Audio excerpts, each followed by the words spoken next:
Nous allons recevoir de nouveaux invités pour parler d'un sujet assez particulier auquel tout le monde est familier, je crois. Est-ce- On verra exactement de quoi il s'agit. Pour rappel, Hello. nous sommes dans une deuxième série qui... Ah, bonjour Solène, comment tu vas? Coucou. Très bien et toi? Bonjour. Ah, bien, tout le monde est au taquet là. Euh, Bonjour Aurore. bonjour. L'heure, c'est l'heure, hein. Ah, je vois ça, ça rigole pas. Ben, Valentin va nous rejoindre bientôt. Comment ça va? Ben, il fait beau, il fait de moins en moins beau, j'ai envie de dire. Donc, Bon, il fait pas beau ici aujourd'hui, il pleut. Ah bon? c'est Ah où ça à va. Valentin? Ah bah là, moi sur Mantes, il pleut. Là, c'est parti. Ah, Valentin, est-ce qu'il a des problèmes? Euh, J'essaye, j'ai plus pu envoyer l'invite. Valentin, si tu nous entends, je vois que tu as rejoint la vidéo. Tu peux peut-être te déconnecter comme ça, je renvoie une autre invitation.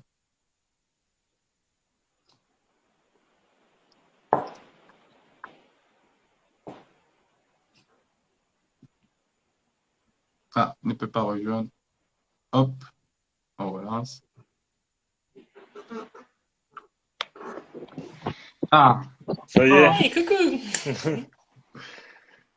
pas j'ai de vu la panique, première invitation, mais je sais pas pourquoi ça n'a pas marché.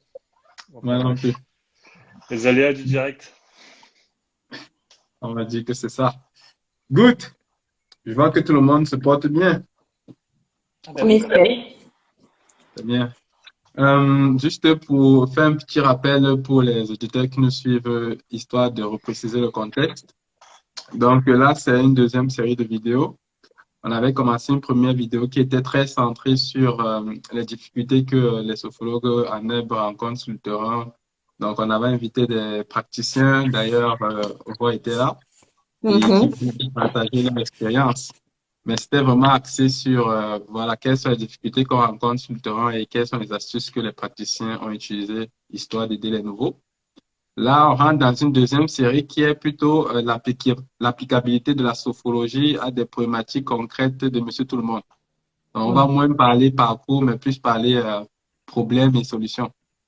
Donc, la dernière fois, on avait abordé le problème de l'accompagnement de l'hypersensibilité chez les HPI. Mhm. Donc, aujourd'hui, on va parler du stress et puis, bon, un peu de mystère.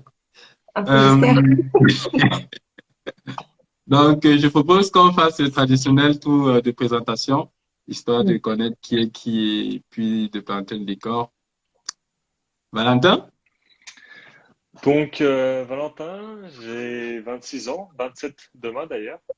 Euh, je travaille avec Aubin depuis 1 an et demi sur le projet Garage Mind et on aide particulièrement les sophrologues et les personnes qui souhaitent s'auto-réaliser dans leurs projets et dans leur vie professionnelle. Voilà, voilà.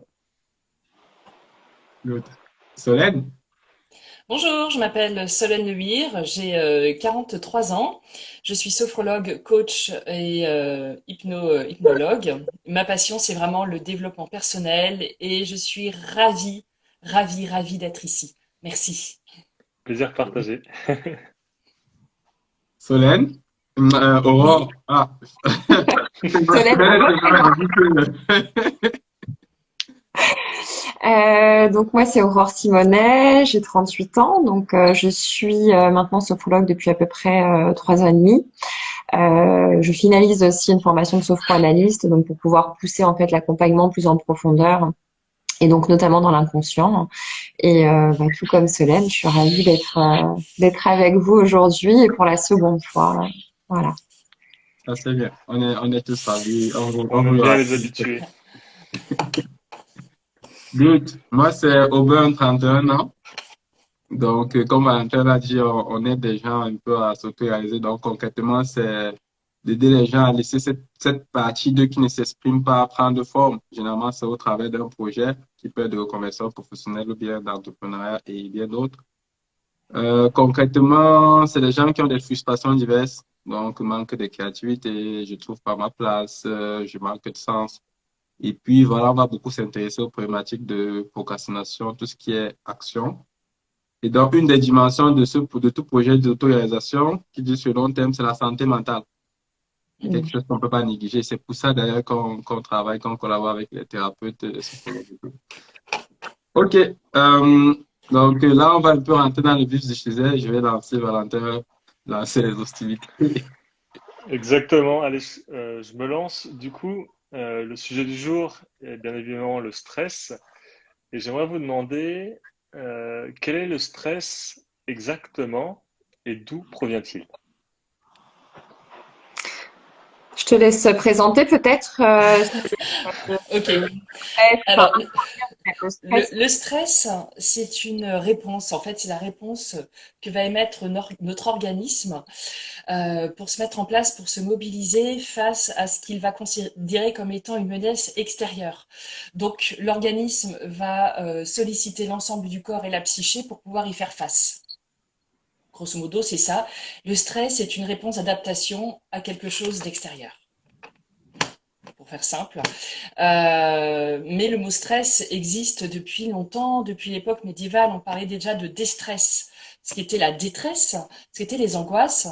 Et si on revient de façon plus contemporaine, ça nous amène dans les années 60 avec un endocrinologue qui s'appelait Hans Selye et qui a vraiment commencé à développer l'idée du stress, c'est-à-dire cette idée de syndrome d'adaptation, l'ensemble des modifications enregistrées par l'organisme pour supporter une situation. Grosso modo, c'est ça. Eh ben, en tout cas, c'est très bien résumé. Merci beaucoup. Merci. On peut peut-être donner un petit exemple, en fait, le stress, à quoi il ressemblait avant et comment on peut, enfin, comment on l'a finalement, comment on peut l'appréhender. Moi, j'aime bien cet exemple finalement un peu des chasseurs-cueilleurs. C'est-à-dire que à l'époque, quand ils partaient chasser, en l'occurrence, il y avait vraiment un danger qui était extérieur. Et donc là, le corps se mettait en état de stress de manière à pouvoir justement être aux aguets, être un peu en hypervigilance et du coup pouvoir anticiper le danger extérieur. D'accord. Voilà. Donc, à la base, en fait, c'est quelque chose qui a plus ou moins une connotation positive, puisque c'est grâce à ça qu'on a survécu. Exactement. Absolument. Il y a dans... Ouais, vas-y. Non, non, je t'en prie, je t'en prie. Dans l'idée de stress, à la base, il y a l'idée de la survie de l'espèce humaine. Sans stress, on n'existerait plus parce que effectivement, nos ancêtres chasseurs-cueilleurs auraient disparu finalement de la Terre depuis bien longtemps. Donc le stress a deux aspects. Il y a un aspect négatif qu'on connaît, mais il y a aussi un aspect positif. Il va nous pousser à l'action, va nous pousser à réagir. C'est le bon stress, stress en anglais. Et c'est lui qu'on va aussi utiliser aujourd'hui à bon escient, à petite dose et à bon escient, et qui va nous permettre de nous dépasser dans un contexte donné. Et là, il est bon. Par exemple, si on doit prendre la parole en public, si on a une performance sportive, on va utiliser cette énergie de stress pour nous dépasser. Maintenant, il faut faire attention. Il ne faut pas l'utiliser trop souvent. Il ne faut pas en dépendre. En ce sens où souvent, c'est totalement inadapté. Hein. Ces transformations physiques, physiologiques sont inadaptées dans notre quotidien, puisqu'en fait, c'est comme si on analysait une situation donnée comme étant dangereuse. Et il ne faut pas confondre le mammouth, ou la chasse au mammouth ou la survie dans la jungle avec un métro qu'on va rater. C'est pas du tout la même chose. Or, il se peut qu'on ait une réaction physiologique de la même ampleur, ce qui est usant pour le corps, ce qui est très négatif à terme. Tout en sachant qu'aujourd'hui, finalement, on est quand même très soumis à ce stress. Et je rebondis en effet sur ce que tu disais, Solène, c'est que le bon stress, il va nous permettre vraiment d'accroître nos performances. Mais comme on peut l'avoir en effet en entreprise pour des performances sportives, c'est vraiment ce qu'on appelle le niveau optimal d'activation. D'accord? C'est-à-dire que au-delà d'un certain stress qui nous permet d'être performants, si on dépasse ce niveau de stress, à l'inverse, nos capacités diminue. Ah, donc, en D'accord? fait, c'est un peu comme une courbe en cloche. Tant qu'on est sur la première pente, tout est bien, on est dans la performance. Et dès qu'on va de l'autre côté, Bah, en fait, alors moi je le montre toujours un peu comme une montagne finalement en disant il y a le point culminant. Et en effet, lorsqu'on est sur le premier versant, en gros, on peut gérer ce stress, d'accord? On arrive à le gérer, etc.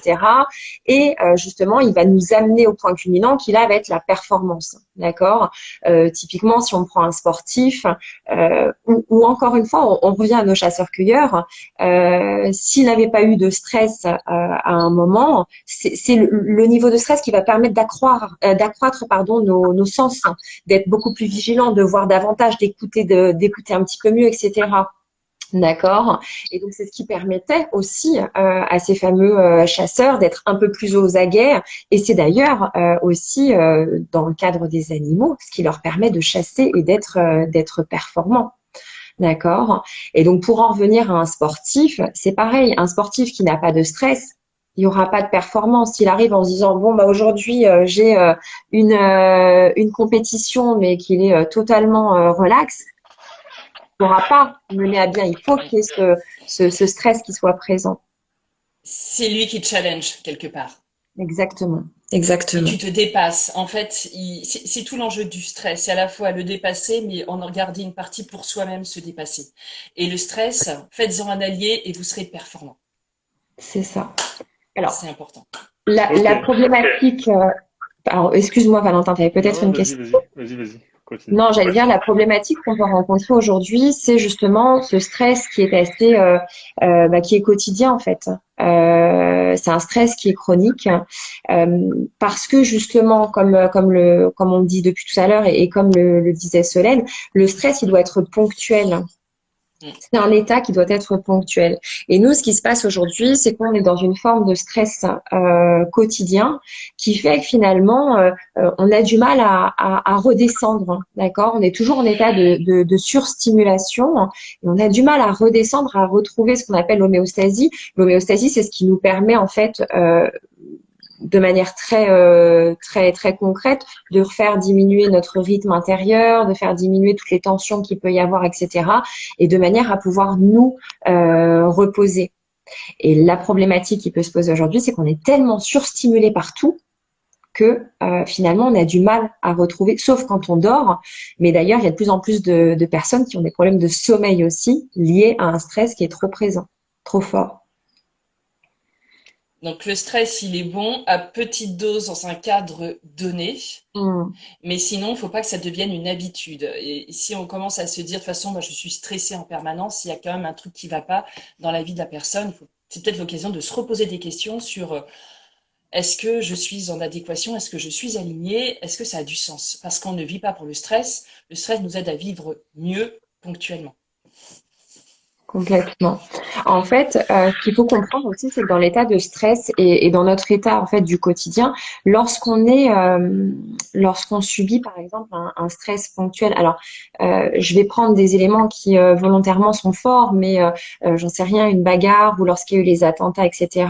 Les gens sont finalement en état d'hypervigilance. C'est-à-dire qu'il y a vraiment un état où là ils sont en alerte, tous les sens sont en alerte, et donc là ça vient toucher le cerveau reptilien. C'est le cerveau de la survie. C'est vraiment ok, sur quoi j'ai envie de dire, je vais citer un exemple, mais c'est un peu comme le Titanic. On est dans l'eau, on est en train de couler, on va s'appuyer sur n'importe quelle tête. C'est malheureux, mais le reptilien, il est comme ça, il est un peu sans foi ni loi finalement. Et il va s'appuyer sur n'importe quelle tête qui est à côté, père, mère, limite enfant, pour essayer de se sauver. D'accord? Et donc ça, c'est vraiment l'état d'hypervigilance. Et quand on est en état de stress maximal, on est dans cet état d'hypervigilance. D'accord. Maintenant, la problématique qu'on rencontre au quotidien, c'est que, alors, on va pas être en état d'hypervigilance, mais on est quand même sans arrêt en état de vigilance élevé. C'est ce qui fait, je ne sais pas si ça vous est déjà arrivé, mais voilà, quelqu'un arrive derrière vous, hop, vous êtes toujours en train de sursauter, il y a toujours voilà quelque chose, et il y a de plus en plus de personnes qui sont dans cet état de vigilance importante finalement, d'accord. mais Donc, avant d'arriver au niveau de cet état d'hypervigilance-là, quand Solène définissait, elle a prononcé les mhm, mots angoisse et tout. Moi, je ne sais pas, c'est quoi la différence concrètement? Parce que là, on est allé beaucoup dans les stress chroniques. Déjà, moi, je n'arrive pas à scinder. C'est quoi la différence entre le stress que on entend parler tout le temps? Après, tantôt, d'autres disent je suis angoissé, d'autres disent, voilà, c'est Anxiété, quoi la ouais. nuance? Ce qui, ce qui se passe, c'est qu'en fait, aujourd'hui, le stress, l'appellation stress est devenu un énorme fourre-tout. Tu sais, dedans, tu mets tout ce qui est négatif, tout ce qui tout ce dont tu veux pas, en fait. Donc, tu vas mettre la peur, tu vas mettre l'anxiété, les angoisses, les frustrations, tu vas mettre tout ce qui colle pas dans ta vie. Donc, effectivement, c'est bien de revenir à un petit peu à un distinguo parce que, bon, rendons à César ce qui lui appartient, j'ai envie de te dire. On va faire la différence entre le stress et l'anxiété. Donc, je t'ai dit que le stress, c'est la suradaptation, d'accord, à une situation extérieure. L'anxiété, c'est un petit peu différent. L'anxiété, c'est un état émotionnel latent qui s'apparente à de la peur. Le truc, c'est que tu sais pas trop pourquoi tu es anxieux. D'ailleurs, les psychiatres parlent bien, d'ailleurs, de peur sans objet. Ça, c'est l'anxiété. Et pourtant, les symptômes seront quand même très similaires au stress. Mais c'est pas du stress. L'anxiété, c'est un peu comme un terreau du quotidien. D'ailleurs, j'en profite pour dire, si tu gères ton anxiété, globalement, tu vas réduire ton stress. D'accord? Donc l'anxiété, on retient, elle est permanente, elle est diffuse, elle est très désagréable. Et tu vis pas très bien. Mais elle est normale. Voilà, c'est émotionnel. On a également les angoisses. Ben, les angoisses, ça va être une manifestation qui va exprimer en fait une énorme peur à un moment donné. Ça dure en moyenne, on dit que ça dure à peu près une vingtaine de minutes, Quand on mais elle parle est de pression. ponctuelle. Mais Oui. elle est liée à une peur. C'est la manifestation par le corps d'une peur. Alors, l'angoisse, c'est vraiment un mélange d'émotions. Hein. L'angoisse, on vient toucher l'émotionnel et on est sur un mélange d'émotions. Une angoisse, il va y avoir. Alors, c'est toujours la racine, c'est toujours la peur. Hein. C'est dans toutes ces sensations-là, c'est souvent vraiment la peur, la base. Mais derrière une angoisse, il peut y avoir de la peur et de la colère, il peut y avoir de la peur Ouais. et La frustration de l'impuissance, par exactement une exemple. forme d'impuissance.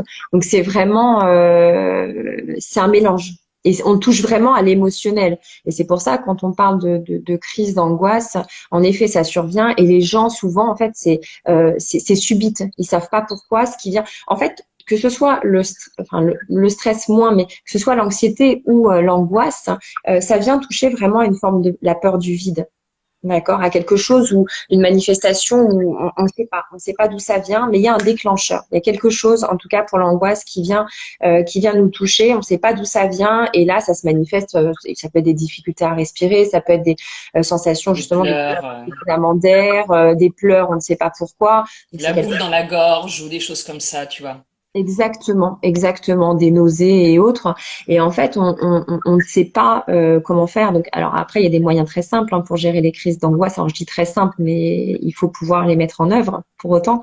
Mais voilà. Et l'anxiété, je reviens à ce que tu disais. L'anxiété, c'est vraiment un état latent. C'est quelque chose qui perdure à la différence du stress. Le stress qui donc, encore une fois, aujourd'hui, nous, le stress, on le caractérise vraiment par une nervosité au quotidien. Les gens disent je suis stressé et c'est caractérisé vraiment par une forme de nervosité, un sentiment d'être sous pression sans arrêt. Ok. Voilà. Ok. Donc, si on retient bien, en fait, quand on parle de stress, c'est vraiment lié à une suradaptation, à une sollicitation Absolument. extérieure. Ouais. Quand on parle Le- d'anxiété, c'est vraiment quelque chose de diffus on a peur de quelque chose, mais on ne sait pas trop quoi, mais ça reste là. Et Mhm. quand on est angoissé, ben, c'est une forme de mélange d'émotions, mais qui est toujours un peu ponctuelle. C'est Ça pas, sort comme un volcan. ok. Ça sort un peu comme Ça un, sort comme un volcan. voilà, forte intensité et tout. Ok. D'accord. Ouais. Du coup, c'est mieux parce que je trouve que, en tout cas, moi, quand j'entends parler de stress, j'ai plus l'impression qu'on mélange tout ça dedans. Et Absolument. du coup, ça donne une connotation négative au stress. Pour moi, stress, Oui, c'était forcément négatif. Mhm. Bah, bah oui. encore une fois, faut vraiment faire le distinguo parce que là, enfin, là, j'entends ce que tu dis, Aubin, mais il faut vraiment distinguer sous l'appellation, parce que c'est le sujet aujourd'hui, sous l'appellation du stress, le stress originel et qu'on peut encore vivre, donc justement avec ces états de vigilance dont on parlait, etc. Mais le stress aujourd'hui, qui est plus une nervosité finalement, d'accord, c'est vraiment ça, c'est vraiment les deux parts, j'ai envie de dire, à observer aujourd'hui. Est-ce qu'on Donc, peut appeler ça, ce qui est le stress alors j'ai vu qu'on appelait ça le stress aigu pour le stress positif. Donc c'était un pic, mais qui redescendait. Et j'ai entendu aussi le terme de stress chronique. Est-ce que c'est un stress continu qui, avant de se transformer en anxiété ou en angoisse, c'est, comment dire, une exposition trop longue à ce stress chronique qui transforme après en anxiété ou en angoisse? Ou est-ce que ça n'a rien à voir entre les deux? Pour moi, c'est un petit peu différent. Ça va alimenter, mais je crois que l'anxiété, c'est vraiment le terreau à la base. Hmm. C'est le terreau dans lequel tu vis et le stress, bah, plus tu es anxieux, plus le stress va pouvoir se manifester. Ok. Maintenant, il est évident que plus tu es stressé, bah, tu sais, c'est un peu la boucle Ouais. auto-validante, hein, Mais quand oui, même, Cercle hein. mais vicieux. oui. Plus tu es stressé, plus tu vas venir alimenter ton anxiété. Mais pour moi, l'anxiété, elle vient quand même avant. Ok. D'ailleurs, D'accord. tu vois, au cabinet, je traite toujours l'anxiété et en une de séance, il y a presque plus de stress. On éteint le feu. En fait, on va à la source pour, bah, c'est ma façon de faire, hein, mais je vais à la source trouver où se trouve le départ de feu pour l'éteindre. Et bah, il y a un avant et un après. Et c'est durable. Donc je pense que oui, l'anxiété, ça vient avant quand même. Ok. Merci. D'accord. Ok. Tout à l'heure, quand on a commencé, vous parliez de la distinction justement du bon et mauvais stress. Et de ce que j'ai Hmm. compris, on pouvait les deux, l'un comme l'autre, pouvait s'utiliser à bon escient ou pas, de façon à savoir jusqu'où aller. Est-ce que vous avez des exemples concrètement d'utilisation de bon stress? Euh, bon, les exemples de mauvais stress, je pense qu'il y en aura beaucoup plus, mais plus de bon stress. Comment? Le, alors moi, j'accompagne en fait des sportifs, etc. Donc en préparation mentale. Et donc là, en effet, on va pouvoir parler de bon stress puisqu'on va apprendre à optimiser ce stress. D'accord. Et donc là, je reviens à ce que je disais tout à l'heure, c'est vraiment justement aller atteindre le niveau optimal, d'accord, de performance, etc. Et ça passe justement par cette gestion du stress, d'accord. Donc ça fait partie des choses. Alors, enfin, on va parler des sportifs, mais on peut aussi parler de tout ce qui est concours, passage du Ouais. permis de conduire, enfin voilà, tout ce qu'on peut, tout ce qui a une échéance finalement. Et quand on arrive à gérer notre stress, du coup, on optimise, en tout cas, on est en capacité d'optimiser nos performances. Parce que dans toutes ces catégories, que ce soit le passage du permis de conduire, que ce soit des concours, que ce soit des compétitions, on a besoin du mental. Il faut pas oublier que le mental et le corps sont reliés. D'accord? Donc, on va Hmm. apprendre à passer par le corps pour gérer le mental et à passer par le mental pour gérer le corps aussi. D'accord? Tu es On va faire en sorte que tout ouais, et c'est ça, c'est ça. Et d'ailleurs, c'est le principe un peu de la sophrologie, c'est le corps et le mental qui finalement se retrouvent. C'est le principe des vases communicants. Et effectivement, alors moi, je fais pas les sportifs, mais je fais beaucoup les accompagnements en entreprise pour se dépasser, soit des entretiens qui sont importants, soit j'ai fait pas mal de préparation à la prise de parole en public. Et ça, en général, les gens, ils aiment pas, hein, je vous le dis tout de suite. C'est un peu la hantise. Et ben, c'est comment, à partir de cet état de fébrilité, à cette énergie qui est présente, comment on va la transformer pour que sur scène ou face à un auditoire, la personne se sente à son aise. Comment va-t-elle utiliser ses battements cardiaques finalement pour mieux respirer, pour mieux bouger, et comment elle sera en permanence connectée finalement à son système cognitif pour que elle puisse donner son meilleur, pour qu'elle puisse tenir la route, pour qu'elle puisse capter, parce que c'est important, il faut capter l'auditoire, il y a un tour autour de vous là, il faut être à la hauteur. Et là, on retourne le stress, c'est-à-dire que cette énergie un peu de nervosité, on en fait une sorte de sève très productive et très efficace. Et ça fonctionne. Et ça fonctionne bien d'ailleurs. Merci le stress pour ça. L'exemple que tu as pris il est très pertinent parce que je me disais, ben, justement, pour ceux qui sont pas sportifs, je pense à tous ceux qui travaillent là, ben, la prise de parole en public, je pense qu'on la connaît tellement et on en a tous peur. Ouais, Euh, en tout cas, c'est jamais assez. Je pense aussi aux relations. Est-ce que ça s'applique aussi dans les problèmes de couple ou des choses comme ça? le quoi, le stress? Oui, je vais dire en termes d'utilisation du bon stress. dans la résolution de conflits, non? J'ai envie de dire plutôt de bonne communication, mais Oui, à la base, ça va peut-être nous aider à nous dépasser pour, dans certains cas, dans un conflit, effectivement, nous dépasser. Par exemple, pour oser dire pardon à l'autre, des choses aussi basiques que mm, ça, parce que. Mais à la base, Aurore vive la communication non violente. je pense que Déjà, avant toute chose, alors apprenez à communiquer et tout ira bien. j'ai envie de dire que par contre, à l'inverse, on parlait de mauvais stress et je pense que c'est souvent aussi alors, encore une fois, quand on est sorti du stress ponctuel, où là, vraiment dans un état de vigilance optimale, euh, en état d'hypervigilance, je pense qu'à l'inverse, dans un couple, justement, quand il y a trop de stress, ce fameux stress latent, ce fameux rythme de vie qu'on peut avoir, notre rythme de vie qui instaure aussi un stress et du coup, qui peut engendrer des conflits, etc., dans le quotidien, dans le foyer. D'accord. C'est vrai qu'aujourd'hui, on est, en tout cas pour beaucoup, on est sur un rythme qui est très soutenu. Où je dis toujours à mes clients, enfin voilà, on a un mécanisme qui est tout prêt et c'est très imagé. Mais le matin, en gros, on se lève, le réveil sonne, on se lève, on met le pied droit par terre, puis le pied gauche, et puis en fait, on met notre, alors j'exagère volontairement, mais on met notre robe de chambre. On va appuyer, on a encore les yeux mi-clos sur la cafetière, enfin sur le bouton, et puis entre-temps que le temps que le café se fasse, on prépare nos vêtements, puis on rentre sous la douche, et tout est. Alors voilà, on a un rythme de vie qui est voilà, donc ça là, on est un peu en état de veille et voilà, un peu en état d'auto-hypnose finalement, puisque tout se gère normalement. Mais après, par contre, on est toujours dans une forme de stress où il faut se dépêcher d'aller au boulot, il faut se dépêcher de préparer les enfants quand on en a, il faut se dépêcher de les déposer, il faut se dépêcher d'arriver au travail, il faut se dépêcher de faire toutes les tâches qu'on a, parce qu'en plus on a beaucoup d'objectifs. Et puis le soir, et en fait, on est toujours comment dirais-je, euh, dans cette activité et le fait de tout le temps se dépêcher, d'être tout le temps en état de stimulation, en surstimulation. Et il y a un Ça, moment, ouais.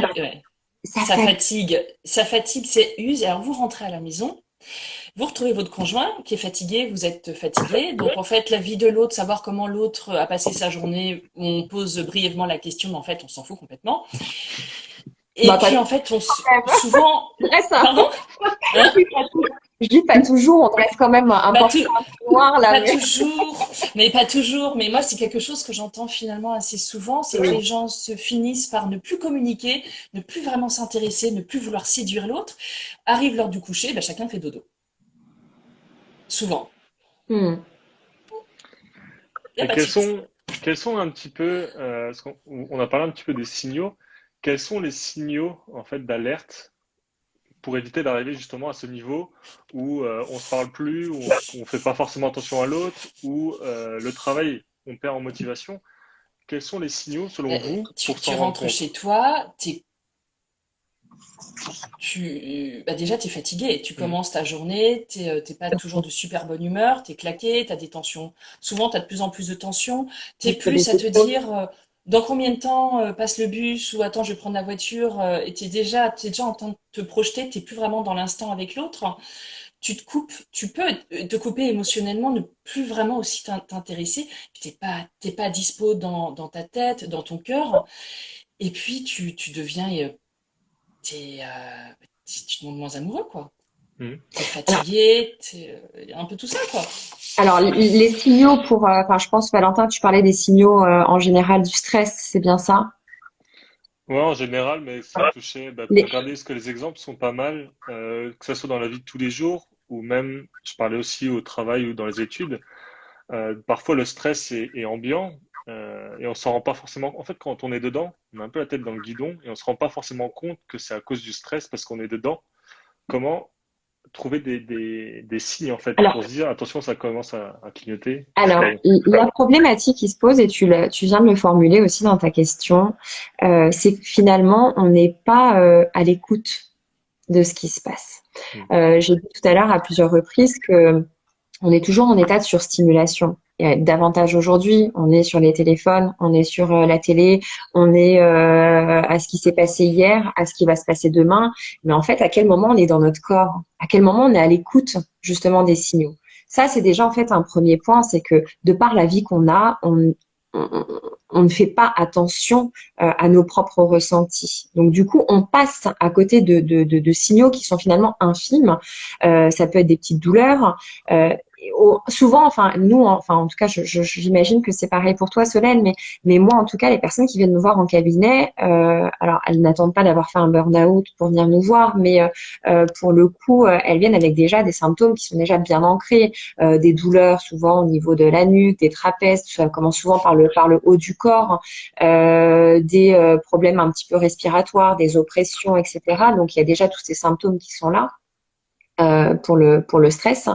Et donc moi, j'ai envie de dire que la base, tu parlais de pleine conscience, etc., d'être à l'écoute, Solène. Pour être à l'écoute, il faut pas être à ce qui s'est passé hier ou à ce qui va se passer tout à l'heure, dans une heure, etc. C'est un moment prendre le temps de faire une pause et de se dire, OK, qu'est-ce que je ressens là? Qu'est-ce qui se passe? Je suis comment dans mon corps? Voilà, il y a plein de choses à mettre en place finalement pour éviter d'arriver à un stress trop important. Parce que c'est ce stress qui comment dirais-je, qui se poursuit, qui est là au quotidien, qui va amener finalement parfois jusqu'à des maladies si on n'écoute pas. D'accord? J'ai toujours la maladie, c'est ni plus ni moins que le mal a dit. Les maladies, elles veulent dire quelque chose. Quand on a des problèmes, et moi je le vois là en ce moment, voilà, j'ai des douleurs, etc. Je sais ce que ça vient me dire parce que je prends le temps justement d'écouter. Hein. Voilà, j'ai eu des petites douleurs et puis je me suis dit bon, ça va passer, c'est pas passé et voilà, je sais ce que ça vient me dire. D'accord? Donc c'est vraiment être à l'écoute aussi de notre corporalité, être à l'écoute de nos émotions, puisqu'on parlait tout à l'heure aussi des angoisses, de l'émotionnel, etc. C'est qu'il y a un moment, moi j'ai toujours une émotion, elle a lieu d'être. Alors nous, on se coupe de tout ça parce qu'on y met derrière un jugement négatif. On n'a pas envie de voir la colère, on n'a pas envie de voir la tristesse, on n'a pas envie parce qu'il y a des choses qui se passent à l'intérieur, mais ça a lieu d'être. D'accord? L'émotion est une messagère de l'inconscient pour nous pousser à réagir, pour nous remettre dans l'équilibre. C'est quand il y a quelque chose qui ne va pas. Alors, ça peut prendre effectivement l'allure d'un vertige, d'une oppression dans la gorge, d'une boule dans le ventre, problèmes digestifs, de troubles du sommeil. Mais en fait, effectivement, et là je te rejoins tout à fait, il faut pas voir ça comme une cata, c'est pas agréable, mais si tu apprends à t'écouter et si tu te dis, OK, bah c'est comme si tu te parlais à toi-même, tu dis, OK, qu'est-ce que tu as à me dire? Si tu prends le temps, tu as vraiment l'opportunité de régler quelque chose. Bien sûr. C'est chouette quand on y pense. Et je dis toujours que l'émotion finalement, quelle qu'elle soit, si alors tu disais c'est un messager, moi j'ai toujours c'est le facteur. Donc on n'est pas très loin. On n'est pas très loin, mais voilà. Mais finalement, en fait, c'est le facteur. Il va venir, il va taper à votre, enfin l'émotion, elle vient taper à la porte pour qu'on puisse lui ouvrir la porte. Ouais. Prendre le colis, on ouvre le colis, on est à son contact, on sait ce qui se passe. Sauf qu'en général, on n'a pas forcément envie de voir cette émotion, donc on répond pas au facteur. Il va venir une fois, deux fois, trois fois, quatre fois. Puis il y a un moment, j'ai envie de dire, il va défoncer la porte, ou bien s'il n'arrive pas à défoncer la porte, il va passer par la fenêtre. Alors j'exagère, mais voilà, l'idée c'est vraiment d'être au contact, de venir toucher l'émotion telle qu'elle est, d'accord? Elle a lieu d'être. Et ça fait aussi partie du stress. Et derrière, peut-être même de l'angoisse, parce que souvent on n'est pas écouté. Exactement. On n'est pas venu écouter ce que le facteur avait à nous dire. On ne lui a pas ouvert la porte. On n'a pas pris notre colis. Et donc, bah, du coup, ça s'amplifie. Et c'est là, du coup, qu'on va finir par faire des crises d'angoisse, etc. Et c'est là où après, parfois, ça peut aller beaucoup plus loin. Le cancer, etc. Il y a plein de, voilà, je parle du cancer, mais parce que j'accompagne aussi des personnes dans ce cadre-là. Mais il y a eu beaucoup de choses qui ont été refoulées. D'accord? Et le mal dit quelque chose. Mais est-ce que là, du coup, ce que j'ai retenu, c'est que globalement, il faut s'écouter parce que voilà, une émotion qui arrive, elle a un message et qu'il faut prendre la peine de déjà écouter le message et ensuite de le traiter. On a beau avoir des signes, si on a des signes même de douleur, on risque de les négliger. Mais du coup, quand je me plonge dans le contexte réaliste on est, par exemple au travail, on est tout le temps en train de courir. Est-ce que quelque part, le faut être déjà capable de s'écouter, ça demande de lâcher prise sur les conséquences éventuelles d'un retard, sur un mail qu'on a envoyé, sur un problème qui traîne, sur des enfants qu'il faut occuper. Donc, est-ce que déjà, c'est pas une condition, le lâcher prise. Et le lâcher prise, c'est pas quelque chose qu'on acquiert du jour au lendemain. En gros, se dire, je vais me prendre 1 heure ou bien je vais m'écouter et que, ben, arrive ce qui doit arriver par rapport à tel problème X ou Y. C'est Alors, pas facile. si, alors en fait, le lâcher prise, bon, alors le lâcher prise, c'est un peu le mot à la mode. Et j'ai envie de dire que combien de fois j'entends les gens dire non mais lâche prise, non mais lâche prise. En fait, c'est très compliqué de percevoir le lâcher prise si on ne sait pas exactement ce que c'est. Mais de manière très concrète, en effet, je ne sais pas si vous est déjà arrivé, peut-être à l'école, et moi je le dis aux tout petits.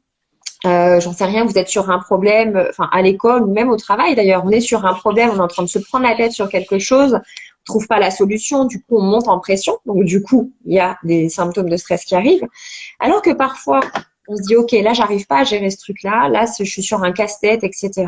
Plutôt que de poursuivre où en fait on n'a plus, parce qu'il faut savoir que le stress, il nous empêche aussi de réfléchir correctement. D'accord? Il nous empêche d'avoir les cases au bon endroit, d'avoir les cellules qui fonctionnent correctement. Et en fait, ben, on n'a plus toutes nos capacités. Et là, justement, on bascule dans le mauvais stress. Et donc, l'idée, c'est parfois, en effet, comme tu le dis, Aubin, cette forme de lâcher prise, c'est dire, OK, là, j'y arrive pas. Je vais prendre une pause durant 5 minutes, 10 minutes, un quart d'heure ou une demi-heure si on le souhaite, peu importe. Je vais courir, je vais manger, je vais m'aérer, je vais respirer pour pouvoir remettre de l'oxygène dans tout l'organisme, d'accord? Et puis je vais revenir. Et hop là, d'un seul coup, on a la solution. Combien de fois ça arrive en fait de se dire, alors oui, c'est une forme de lâcher prise. Après, le lâcher prise aujourd'hui, on l'emploie un petit peu dans tous les, dans tout et partout. Mais C'est comme le stress. c'est ça, Ouais, exactement. c'est comme le stress, la confiance, il y a le lâcher prise, espèce de terme un peu à la mode. C'est ça, c'est ça. C'est pas si et paradoxalement le lâcher prise, c'est effectivement on en fait toute une montagne, mais c'est pas si compliqué. Moi, j'ai une image à vous donner pour le lâcher prise. Vous devez faire un gâteau. Vous mettez tous les ingrédients. Ça, c'est votre part de job. Une fois que vous mettez le gâteau dans le four, c'est le lâcher prise. Vous le déléguez au four. Vous laissez Ouais, faire. ouais. Vous faites Apprenez à confiance. lâcher. C'est contrôler ce qu'on peut faire et lâcher prise Tu fais ce sur. que tu fais bien ce que tu as à faire et tu laisses faire le reste. Voilà. Ok. Tu fais ta Après, part de job. tout dépend où on met la tâche, où on met le curseur, parce qu'aujourd'hui le lâcher prise sur le quotidien ça reste compliqué. Je le vois, enfin pour des mamans que j'accompagne qui ont plusieurs enfants, et je vois j'ai une amie là qui est en ligne, qui est connectée, qui en a 3. Je suis en train de la voir en ligne. Je lui fais coucou. Quand on a des tâches comme ça, qu'on a 3 enfants à gérer, qu'il y a le ménage, qu'il y a le repassage, qu'il y a la personne là de dire je lâche prise. Alors je sais pas, ça coupe. Ouais, ça a coupé un instant. Si tu peux Ça a coupé. répéter ce que tu as dit, on n'a pas compris. Je disais que c'est compliqué en fait quand on est dans notre quotidien d'expérimenter quand même ce fameux lâcher prise. Je disais, enfin quand on rentre, quand on est à la maison, qu'on a notre vie. Alors là, je vais donner un exemple spécifique, mais ça peut s'adapter à plusieurs choses. Mais je disais quand on est à la maison, qu'on rentre le soir du travail en tant que femme, et qu'on a les enfants à gérer, la nourriture et tout ce qui va avec, qu'il y a quand même le repassage, le ménage et tout ça. Il y a un moment. Ok, on sait qu'il y a tout ça à faire. Alors le lâcher prise, c'est de se dire, et ça revient à ce que Solène disait, c'est de dire bon bah ok, c'est pas grave si c'est pas fait aujourd'hui. Mais ça reste difficile parce qu'il y a un moment ou un autre, il faut que ça se fasse. Et que si le repassage on le fait pas, eh ben ça va s'accumuler, s'accumuler, s'accumuler. D'accord? Mm. Alors je donne des exemples volontaires parce que souvent ça parle, mais le lâcher prise, c'est dire ok, c'est pas grave si c'est pas fait aujourd'hui, c'est pas grave, je m'en fous. Mais il y a un moment, il faudra quand même le faire. D'accord? Ce que je fais moi avec mes clientes au cabinet, parce qu'effectivement ce type de problématique arrive, pour moi c'est la même chose d'ailleurs, Mmh. c'est on revoit l'organisation. L'organisation, exactement. C'est une question d'organisation. C'est-à-dire qu'on revoit les priorités. Top priorité, qu'est-ce qui est vraiment prioritaire et qu'est-ce qui est moins. Mmh. Et est-ce qu'on peut déléguer? Est-ce que tout est nécessaire? Parce que c'est vrai que souvent, dans le cadre du stress, on oublie qu'on a aussi la main et qu'on peut aussi éventuellement un peu se réorganiser. Il y a des choses qu'on peut déléguer aux enfants, par exemple, en fonction de l'âge, au mari. Ben oui, il y a les plans D, quoi, aussi. Et on les met à contribution. Je suis maman, donc je sais de quoi je parle. Pareil. D'accord. Ok. Mais par contre, par rapport à la problématique dont Aurore parlait là, je pense que même si on s'organise et qu'on est optimal comme on le peut, il y aura toujours des moments où on vient avec, je prends un exemple, tu t'organises, le matin, tu viens avec une idée prête dans la tête. Après, tu as des imprévus, tu arrives. Donc, quelque part, il y a aussi un élément qui va rentrer en jeu un peu le perfectionnisme, c'est-à-dire lâcher prise, c'est pas forcément lâcher prise sur tout ce que tu avais prévu de faire, c'est peut-être te dire, ben, j'avais prévu de L'adapter. faire tout ça, mais je vais faire Adapte. 20% de ce que j'avais prévu parce que c'est ce qui correspond au temps qui reste et du coup, je suis dans la Mhm. zen. Donc, c'est, C'est une forme d'adaptabilité, ça, ce dont tu parles. C'est le fait de s'adapter en fait au quotidien. Et ça, c'est le fort de l'être humain, hein. Enfin, on est tous adaptables, sauf que cette adaptabilité, même si par défaut on l'a, elle peut aussi procurer du stress. Parce qu'il y a un moment où oui, on avait décidé de faire telle chose, il nous reste tant de temps, donc on s'adapte, ok, on fait ce qui est possible, mais ça peut aussi générer chez certains sujets, chez certaines personnes, une forme de stress, alors ou d'anxiété. Et là, on sera peut-être plus dans ce cadre-là sous une forme d'anxiété, mais ça peut aussi générer des choses parce que le stress, c'est pareil, hein, on n'a pas tous le même niveau. Il y a aussi la personnalité qui rentre en jeu. Il y a plein de choses. Il y a l'enjeu des choses aussi que l'on doit faire parce que parfois il y a un enjeu. Il y a des choses où, encore une fois, on a comment dirais-je, on a des points spécifiques, on a quelque chose, un enjeu par exemple professionnel, on sait qu'on doit rendre tel rapport, tel chiffre, telle chose pour tel jour. Bon bah voilà, il y a un enjeu et parfois on se retrouve un peu limité en termes de, d'accord. Donc il y a quand même énormément de facteurs autour de tout ça. d'accord. Et dans cet exemple du rapport à rendre, où c'est plus, on est moins dans l'organisation, mais un peu plus dans, je dirais, enfin, un peu moins dans le stress, un peu plus dans l'anxiété.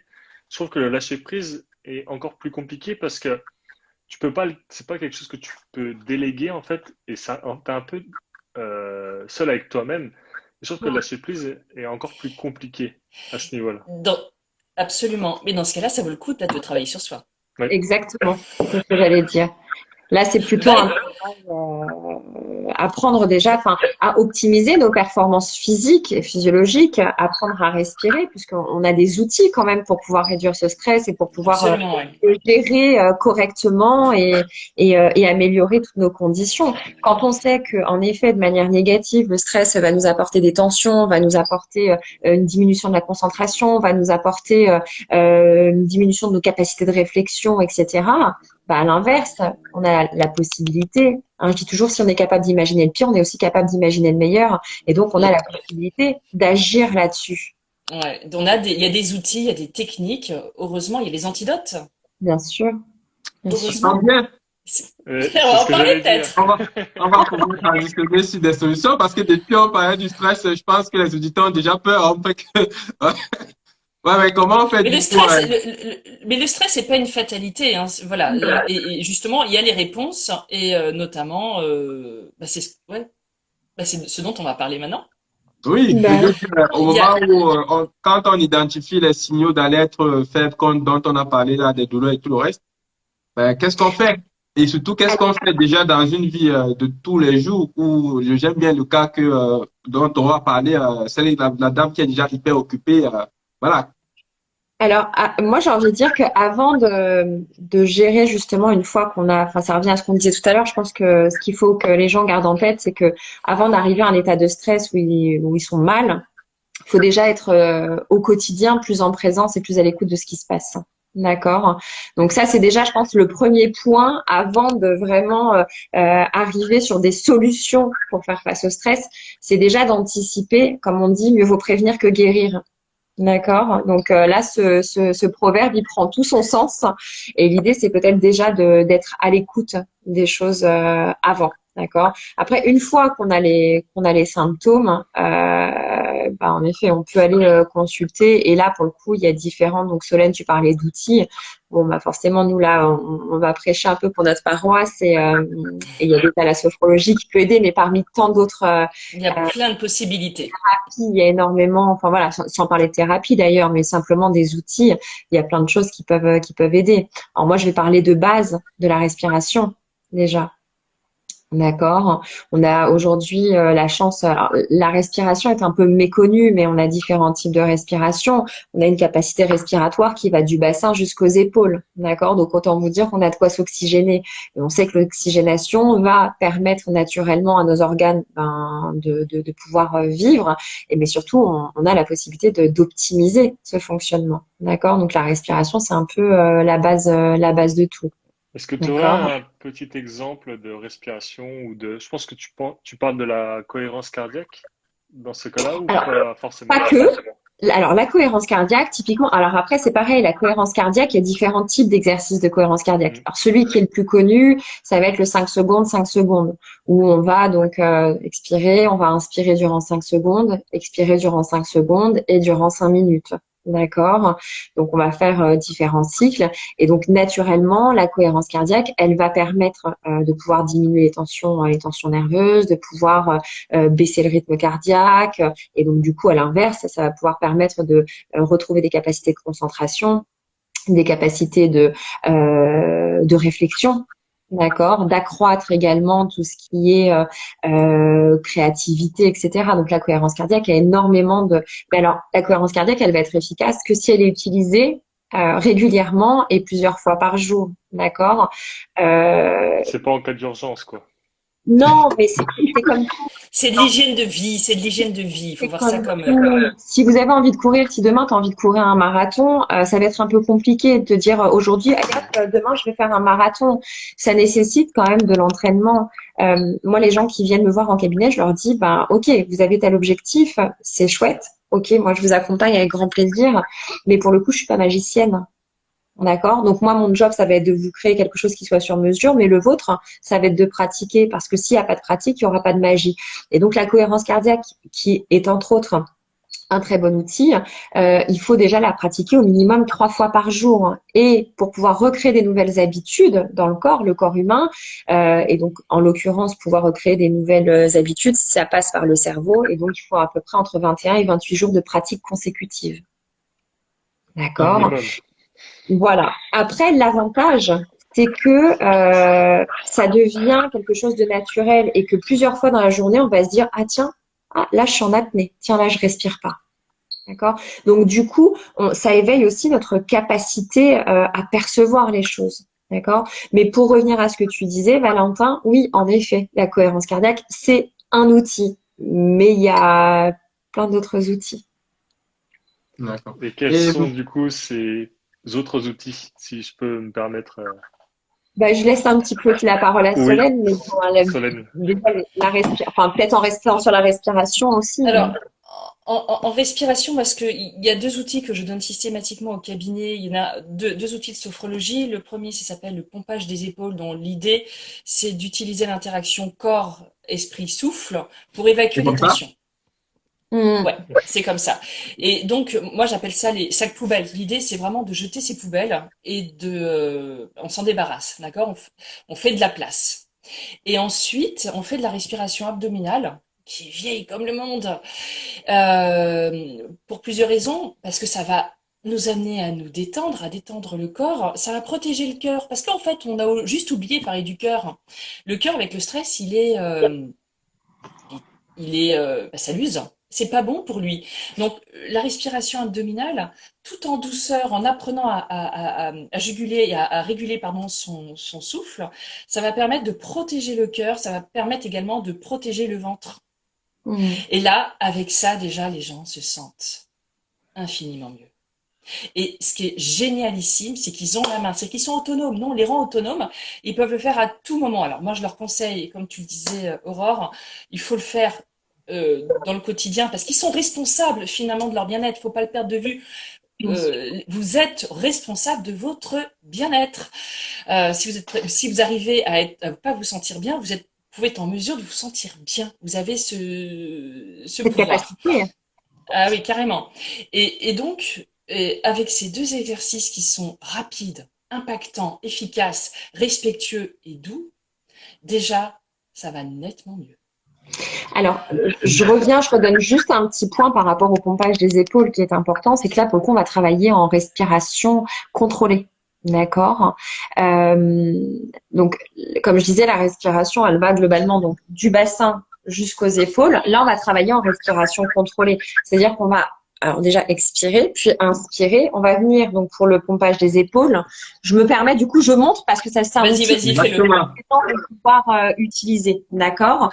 Donc, j'inspire, j'expire. Les poings vont être tendus. D'accord. Je tends les poings et donc j'inspire, je bloque la respiration. Et là, donc chacun a son rythme, parce que l'idée c'est que les personnes fassent la relaxation à leur rythme, avec leur amplitude. Il y a des personnes qui vont aimer faire des mouvements très très amples et puis d'autres des mouvements plus rapides, d'accord? Donc j'inspire, je bloque la respiration, je fais mes mouvements et je vais souffler par la bouche en ouvrant les mains et je relâche. T'évacues. D'accord. Et donc l'idée sur cette relaxation, typiquement vraiment une relaxation de base, c'est de la faire au minimum 3 fois. Parce que c'est dans la répétition qu'on observe aussi les bienfaits.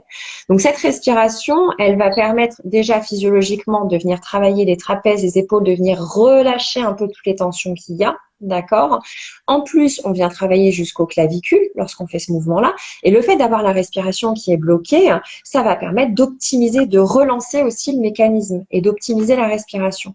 Si on ajoute à ça de la visualisation, c'est-à-dire comme le disait Solène, le fait de pouvoir vider les sacs poubelles, donc en l'occurrence peut-être de visualiser le stress, de visualiser de l'anxiété, de Les visualiser tensions, tout ce qui est l'émotion, négatif. tension, voilà exactement, puisqu'il faut savoir que l'état de stress procure des tensions. Donc là, on va venir déjà libérer ces premières tensions et on se réfère à la respiration de base, c'est-à-dire que lorsqu'on inspire, on se remplit. Lorsqu'on expire, on vide. En l'occurrence, on vide le dioxyde de carbone. D'accord? Donc là, lorsqu'on souffle, eh ben, on y ajoute tout ce qu'on a besoin de retirer. On retire du stress, on retire des tensions, on retire peut-être une émotion, on retire, peu importe. D'accord? Donc ça, c'est important d'ajouter la visualisation. Donc l'idée du pompage des épaules, c'est quand même de le faire 3 fois. Et entre chaque répétition, hein, on prend le temps d'écouter un peu le corps. C'est-à-dire, je fais mon mouvement, je souffle, et une fois que j'ai soufflé, hop, ok, qu'est-ce qui se passe dans mon corps? Est-ce que ça picote? Est-ce que ça fourmille? Est-ce que c'est froid? Est-ce que c'est chaud? Et là, on est dans l'instant présent. Là, on n'est pas à ce qui s'est passé tout à l'heure ou à ce qui va se passer dans 2 minutes. On est là, ici, en présence de notre corps, en présence de notre cœur, en présence de notre tête. D'accord? Et là, il y a cet alignement qui se fait. D'accord? Donc, Donc c'est là, grave. c'est vraiment... Comment? Il y a aucun membre qui est perdu. Là pour le coup. Bah là, pour le coup, non, mais voilà, l'idée, c'est vraiment d'être en totale présence, d'observer ce qui se fait et peut-être d'observer justement au fur et à mesure une forme de détente qui peut s'installer, puisque tout naturellement, quand on va venir contracter les muscles, contracter les bras, etc., puis relâcher, ça entraîne de manière très naturelle et de manière très physiologique un relâchement musculaire. Et Euh, mental. ok. Exactement. Donc, j'ai retenu cohérence, j'ai retenu respiration abdominale, cohérence cardiaque, Et, relâchement par les épaules associé et à une je, respiration. ouais. Je Euh, reviens juste sur la respiration abdominale, Solène, parce que Solène, elle disait que c'était vieux comme le monde. Il faut savoir que la respiration abdominale, c'est notre respiration De base. de base. C'est-à-dire Quand qu'un vous étiez petit, ouais. exactement, un bébé qui naît, on va pas aller regarder si son thorax il se gonfle. On va simplement aller regarder si son ventre il monte et il descend. D'accord? Donc, c'est notre respiration la plus naturelle. Sauf qu'en fait, au fur et à mesure, et notamment quand on commence à avoir des contraintes, lorsqu'on commence à avoir, alors, je vais pas dire du stress, mais en tout cas au moins des contraintes, et la respiration, elle mute naturellement et on commence à avoir une respiration qui est thoracique. Pourquoi? Parce qu'en fait, la respiration abdominale, elle héberge aussi tous nos organes et tous nos organes sont liés à des émotions.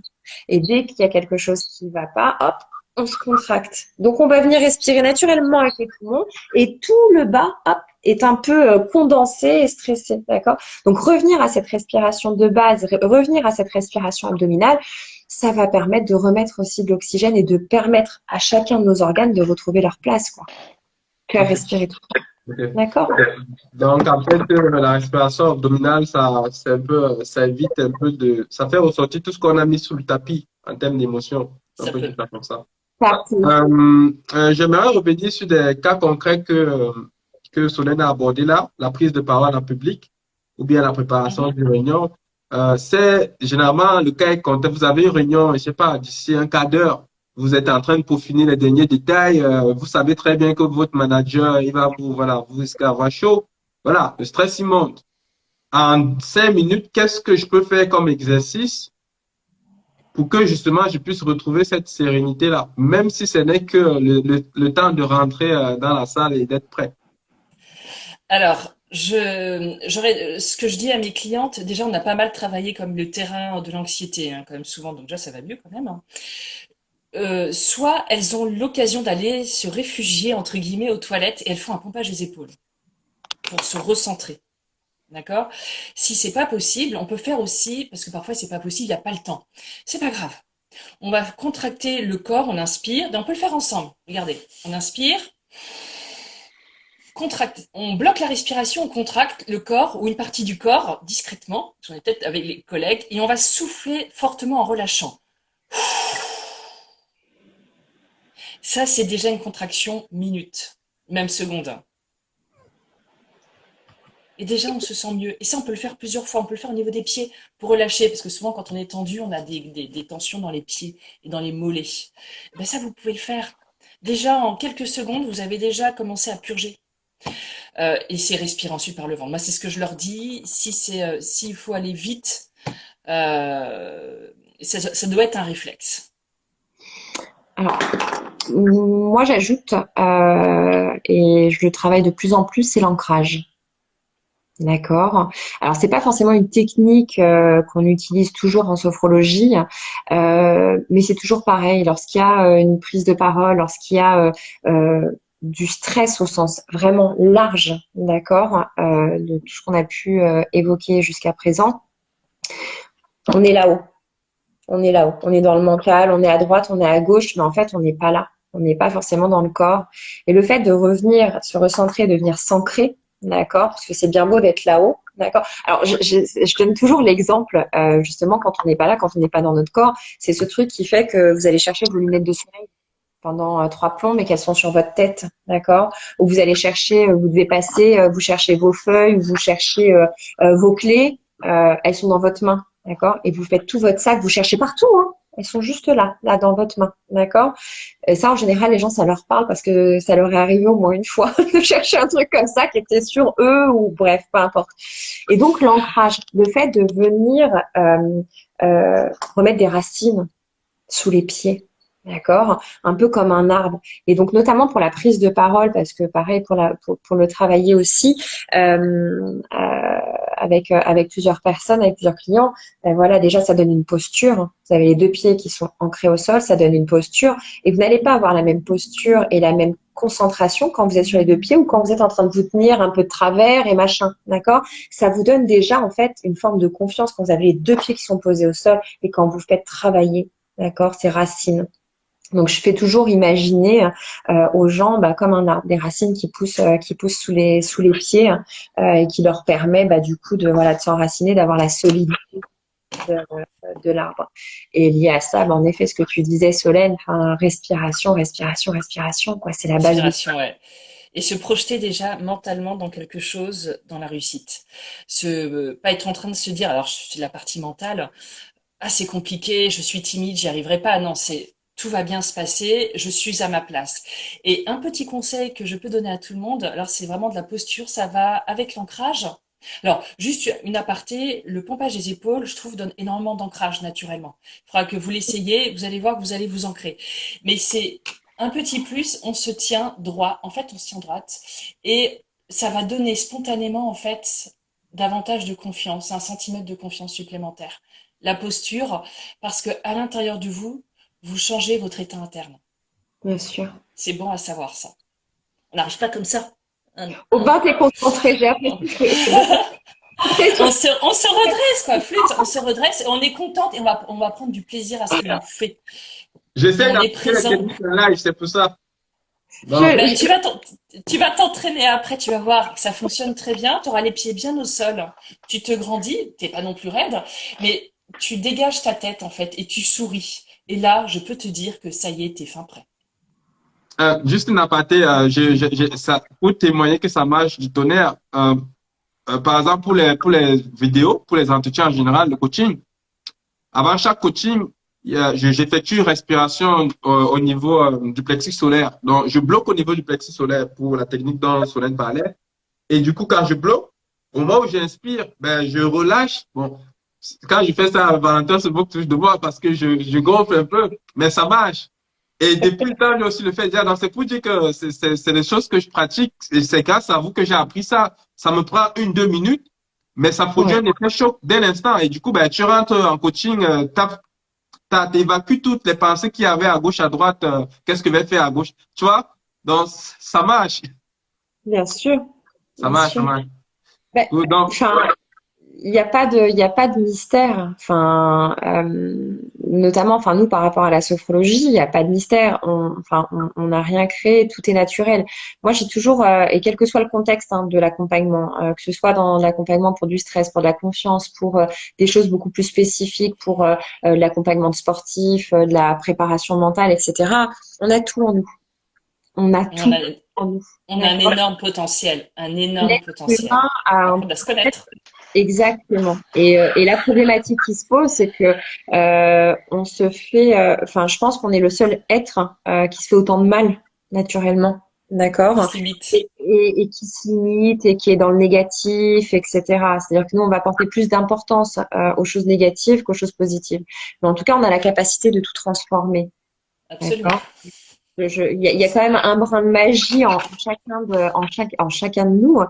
Et, euh, et du coup, c'est important de travailler là-dessus. Donc, on, on va apprendre aussi par la sophrologie à penser positivement. On va apprendre à respirer, à venir vraiment chercher toutes nos ressources. Mais nous, en tant que sophrologue, en tant qu'accompagnateur, en tant que facilitateur, finalement, on n'invente rien. On permet juste aux personnes voilà, de prendre conscience de ce qu'ils sont. Et ça, et c'est finalement euh, relativement simple quand les gens Ouais. décident de travailler sur. Il faut que la personne en ait envie. Et alors là, c'est souvent et c'est notamment ce que j'adore dans mon métier, c'est quand la personne en a envie, qu'elle commence à se découvrir et qu'elle commence à voir en fait qui elle est pour de vrai. Pas l'image qu'on a voulu qu'elle soit, pas la personne qu'elle a voulu qu'elle soit, qui elle est vraiment. Et quand elle commence à mettre le doigt sur son potentiel, ses capacités, c'est extraordinaire. Mm. C'est extraordinaire. Et pour ma part, eh bien, c'est quelque chose qui me touche beaucoup et j'ai une énorme foi en fait en l'être humain parce que je le vois à chaque fois au cabinet ce qu'il est capable de faire, de réussir. tu as un exemple avant-après à nous partager? J'en ai, j'en ai plein. Ah bah Il y a oui, pas, Quelqu'un il qui y a a pas très, motivé son alors potentiel. il y a pas très très longtemps, j'ai reçu une jeune personne au cabinet qui avait des angoisses par rapport à la maladie, par rapport à la mort et pas mal d'autres angoisses, donc beaucoup d'anxiété. En 2 séances, c'était fini. En 2 séances, cette personne est en mesure de se connecter à ses émotions, est en mesure de s'ouvrir aux autres, donc les gens apprécient énormément, a une énergie d'enfer, dort beaucoup mieux. C'est extraordinaire. mm. C'est extraordinaire. C'est parce qu'elle a ce potentiel, cette capacité en elle. Alors moi, je suis là, effectivement, peut-être la bonne personne au bon moment, mais à la base, c'est elle. Et parce qu'elle était motivée. Moi, j'ai eu le cas enfin, bon, il y a eu forcément pareil plusieurs cas, mais j'ai en tête une femme que j'ai accompagnée, ça faisait 20 ans qu'elle faisait des insomnies. Et elle est venue me voir en me disant, vous êtes mon dernier recours. Vous êtes, elle dit, tout essayé, médicaments en tout genre. Elle est allée voir hypnothérapeute, elle est allée voir, enfin, elle a essayé plein de choses. Elle me dit, vous êtes mon dernier recours. Alors déjà, je me suis dit, là, la pression. Et en fait, bah, c'est pareil. Elle a retrouvé, donc il y avait plein de croyances, c'est-à-dire qu'elle ne pouvait pas s'endormir sans bruit. Le fait qu'il y ait pas de bruit, ça la stressait, donc il y avait tout le temps la télé. Enfin, il y avait plein de choses en fait. Il lui fallait de la lumière, il lui fallait, enfin bref, il y avait plein de choses. Et en fait, on a travaillé sur toutes ces croyances, on a travaillé sur le fait de pouvoir et s'endormir et pouvoir retrouver aussi un sommeil de qualité, hein. Et en fait, aujourd'hui, elle me dit que sa vie a complètement changé. Elle fait des bonnes nuits, elle a plus de médicaments pour dormir, elle n'a plus de télé dans sa chambre, elle n'a plus de réveil qui fait la lumière, etc. Et en fait, ben, elle me dit, il m'aura fallu 20 ans pour trouver la bonne méthode pour dormir. Elle était persuadée d'être vraiment, enfin voilà, de ne pas pouvoir dormir. Elle était persuadée qu'elle passerait sa vie à faire des insomnies. Et en fait, elle avait cumulé cette fatigue, etc. Donc, elle rentrait dans un état dépressif. Et aujourd'hui, enfin, elle me dit, c'est une renaissance. C'est juste fantastique. Et je lui ai dit, mais c'est vous qui avez fait le travail. Parce qu'il y a eu, il y aurait pu avoir un moment où déjà c'est pareil. Enfin, faut investir sur soi. C'est un investissement financier, c'est un investissement parce que le mental, dans ces cas-là, si ça fonctionne pas tout de suite, parce qu'on est dans une société aussi de la rapidité, il nous faut tout, Absolument. d'accord? Il nous faut tout de suite. On veut le dernier machin, le dernier truc. Voilà, faut claquer des doigts et que tout fonctionne. Sauf qu'encore une fois, on fait pas de magie. Donc il y a un moment en sophrologie, même si ça fonctionne rapidement, il faut pas oublier que faut le temps que ça se mette en place, d'accord? On parle de notre corps, on parle pas d'un objet ou quoi que ce soit. Et plusieurs fois, l'ego, il peut venir se mêler. Et c'est ce que je lui ai dit à cette personne. Je lui ai dit, en fait, à des moments où vous auriez rapidement, elle a observé les bienfaits aussi, mais pour d'autres personnes pour qui c'est un peu plus long parce qu'ils ne sont pas à l'écoute de leur corps, parce qu'ils sont un peu mitigés, etc. Il y a des gens qui peuvent dire, bah moi j'abandonne, j'ai pas les résultats escomptés. Et là, en l'occurrence, elle a misé sur elle financièrement déjà, mais elle a pas lâché, elle a pratiqué dans son quotidien, etc. Et aujourd'hui, voilà, les résultats, enfin, aujourd'hui, ça fait un moment maintenant, mais les résultats ont été flagrants pour elle. Et il y avait vraiment cette sensation de revivre en dormant. Ça, c'est bien ça. Valentin, Mm. t'avais un mot? Euh, non, mais enfin, pour rebondir sur les problèmes de sommeil, c'est quand même quelque chose d'assez récurrent, je pense, aujourd'hui. Et il y a beaucoup de personnes qui sont persuadées que voilà, elles peuvent pas dormir et c'est incurable en fait. Donc Mm. c'est, je pense que Comme c'est une un très fatalité. bon, voilà, c'est une sorte de fatalité, un petit peu comme, je sais pas, le fait d'être toujours stressé, toujours anxieux, toujours. En fait, il faut comprendre qu'il y a toujours une solution, même si ça fait comme malheureusement pour cette personne 20 ans qu'elle n'a pas trouvé. Je pense que Mm. si on continue toujours de chercher, tôt ou tard, parce que des fois 2 séances ça peut suffire, des fois je pense que les personnes ont besoin de plus. Faut jamais cesser d'essayer en fait. Ouais, faut pas Et lâcher. quand Ouais. ça marche pas, de peut-être essayer des variantes, des choses comme ça. Mais voilà. Il faut. Aurore avait tout à fait. Moi, je rejoins tout à fait Aurore. Le corps met le temps qu'il faut. On a mis X années pour avoir cette difficulté, pour la rencontrer. Ben, ça va peut-être pas se faire en un coup de baguette magique. Et il faut être persévérant. Mm. Mais il n'y a pas de mystère. Dans la vie, c'est partout, hein. Je veux dire, si j'arrête tout de suite, j'ai pas de résultat. Qu'est-ce qui va se passer? Je sais pas si tout de suite je lâche en disant, oh, bah, de toute façon ça marche pas au bout de 2, 3, 4 séances parce que ça dépend, parfois c'est plus long, ben je perds en fait. Mm. Et oui, il faut investir en soi parce qu'après tout, vous êtes la personne la plus importante de votre vie. La santé Faut pas le mentale, perdre de vue. Ouais. on Hum. revient. La santé mentale, on revient là-dessus, l'importance Ah oui. de sa Et santé parfois, il mentale. faut peut-être aussi se reposer quelques questions sur justement, puisque je suis la personne la plus importante de ma vie, est-ce que les choix que je fais dans mon quotidien sont-ils les bons? Bah, parfois, il faut aussi se poser d'autres questions plutôt que vouloir s'apaiser et toujours vouloir éteindre les feux. C'est aussi se poser la question, est-ce que je m'y prends bien dans ma vie? Ça, c'est un autre débat. Mais C'est un autre. c'est une question qu'on peut se poser quand même. Alors, pour en revenir et pour étayer en effet ce que tu dis, c'est vraiment que pour des problèmes, là on parlait des problèmes de sommeil, mais c'est valable pour toutes les problématiques. Il faut déjà avoir l'ouverture d'esprit, d'accord, avant toute chose, parce que les personnes qui viennent nous voir, là cette personne qui est venue, moi en l'occurrence, ça faisait 20 ans, mais les personnes qui viennent nous voir en tant que praticien, en tant que sophrologue, etc., c'est déjà qu'il y a une forme d'ouverture d'esprit. Et la problématique qu'il y a aujourd'hui pour beaucoup, tu disais, Valentin, qu'il y avait beaucoup de personnes qui avaient des problèmes de sommeil et qui pensaient que c'était comme ça. il faut aussi avoir l'ouverture d'esprit de se dire, OK, tout n'est pas que médical, c'est pas qu'en prenant des médicaments, etc. Il faut quand même avoir l'ouverture d'esprit de se dire, OK, je me penche aussi sur mon intériorité pour du coup étayer ce que tu disais, Solène, c'est qu'il faut savoir se remettre en question aussi.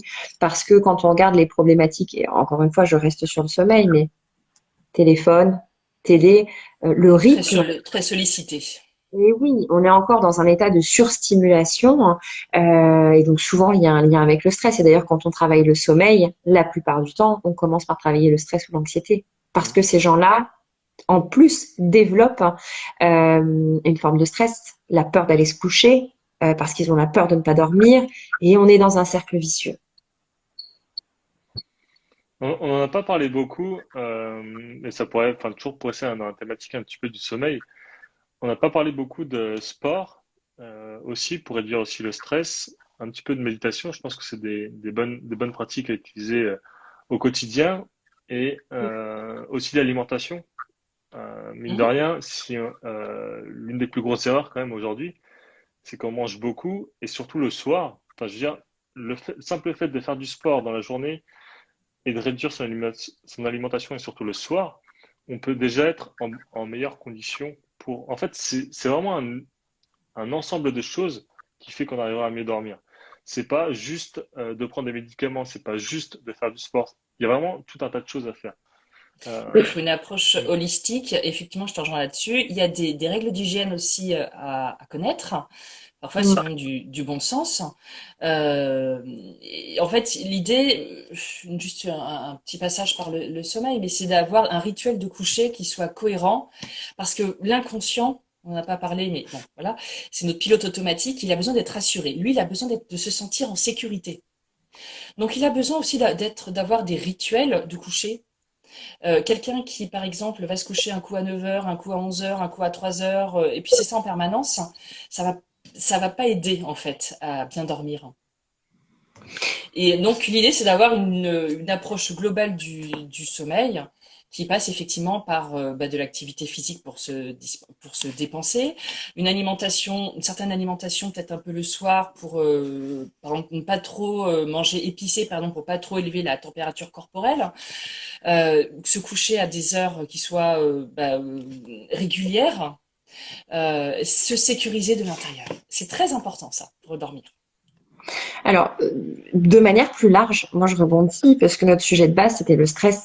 mm, Donc, le stress, en tout cas, enfin, les problématiques de sommeil peuvent découler enfin, du stress. Et si on revient au stress, ce que tu disais, en fait, Valentin, tout ce que vous venez de citer, en fait, s'applique au stress. Si vous voulez diminuer votre stress, faire du sport, Mm. d'accord? Pouvoir avoir donc, enfin, cette activité régulière, faire de la méditation, travailler la respiration, d'accord? Par rapport à notre sujet de base, en fait, il y a déjà beaucoup d'outils qu'on peut utiliser. D'accord. Euh, Qui peuvent s'appliquer aussi au sommeil et à bien d'autres choses.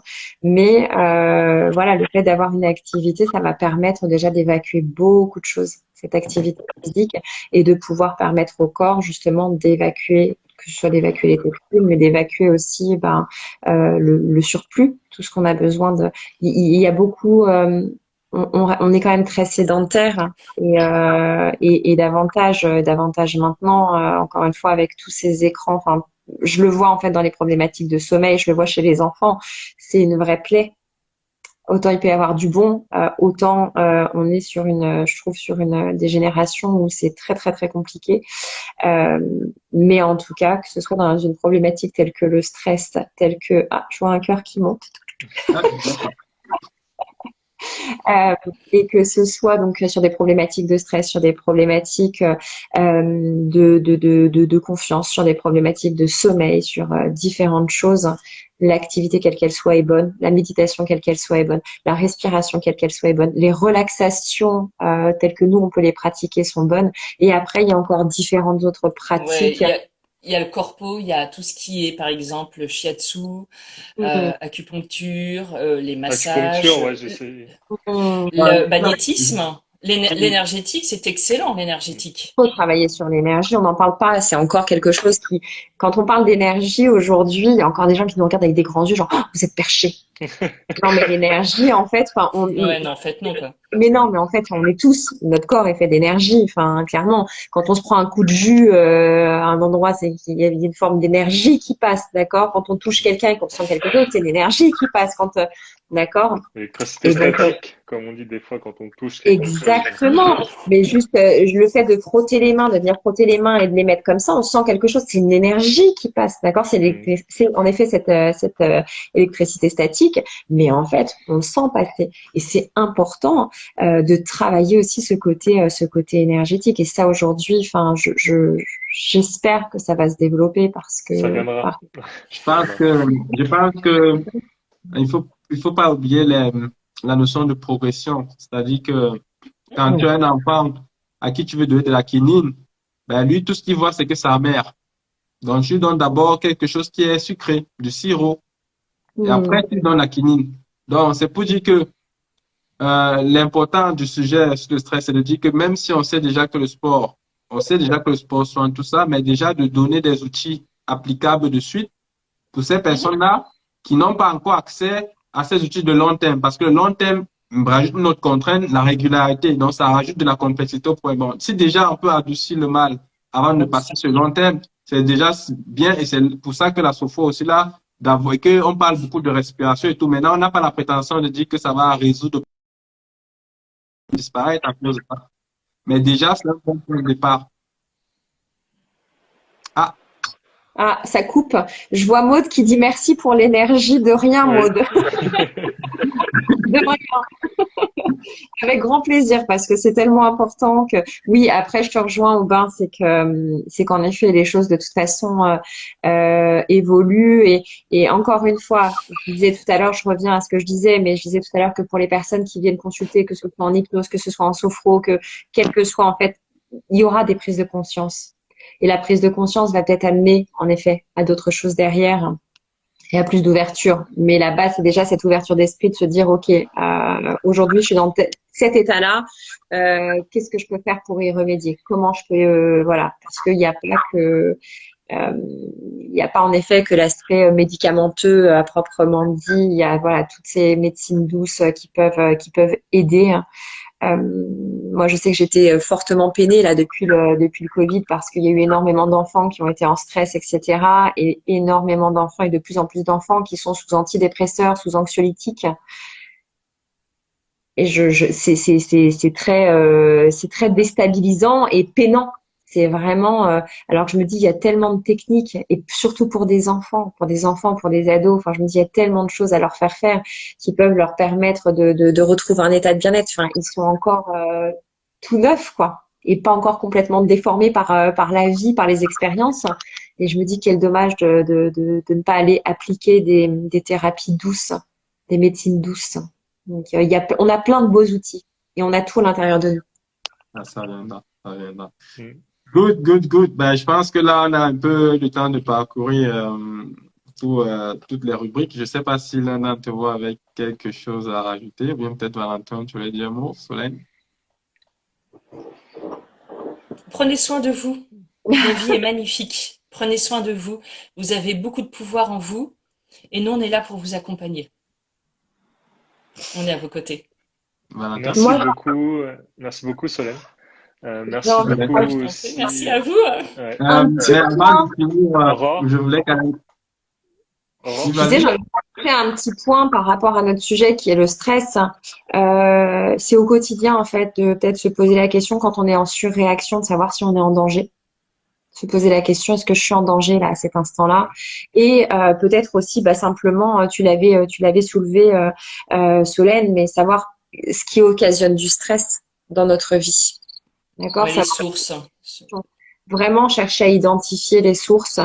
Encore une fois, mieux vaut prévenir que guérir. Donc, quand on est en surréaction, que ce soit physique, mentale ou émotionnelle, voilà, est-ce que je suis en danger et qu'est-ce qui est venu me titiller? Qu'est-ce qui est venu me faire pour que je sois en réaction?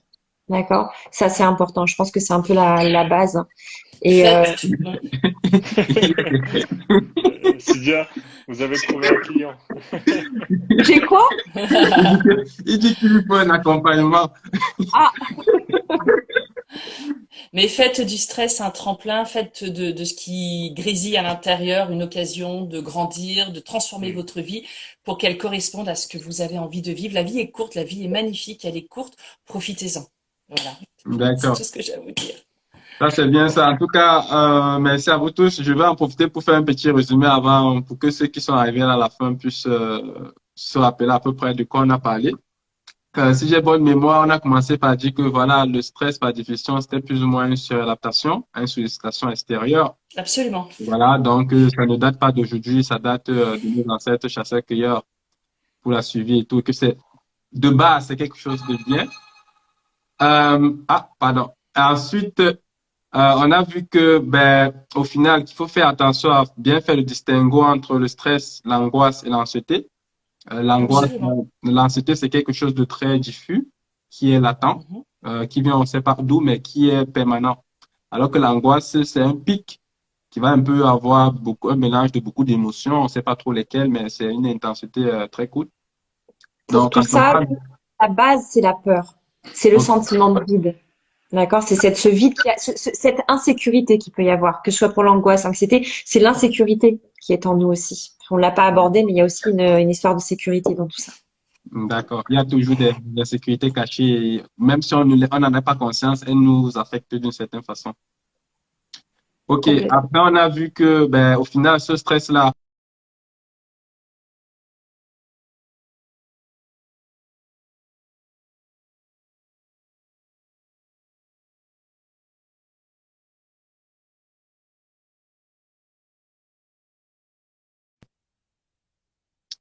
on a des problèmes de connexion.